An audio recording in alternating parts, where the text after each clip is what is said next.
ઝાલા 15 દાડા નહીં બને હું કહું ભાઈ, કારણ કે હું કોઈને આંગળી કરીને નહીં બતાવું ભાઈ, પણ 15 દાડા ના થાય કોઈના નાભીએ વાત પડી છે ભાઈ, શું કહું. અને છેલ્લા 1.5 મહિનેથી એની કગર બોલે છે, કોઈ દેવું ટાપુ કરતું નહીં ભાઈ. અને જો આજે આવ્યો છું 15મા દાડે એના આંકડા પાડીને ના આવતો રહતો એટલે હું ગંગાબાને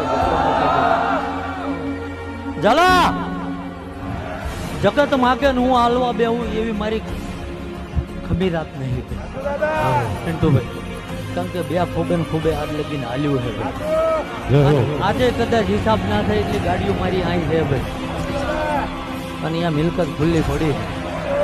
કદાચ કોઈક એમ કે હું પાવર વાળો ભાઈ, કાલ લગીને તો ઝાલા પવાલી બોલતો હતો, પણ અહીંયા કદાચ આજ વાળાની હાવણાનું હાટેકડું લઈને બહાર નીકળી જા ભાઈ. જો એ હાટેકડાની હારે નાના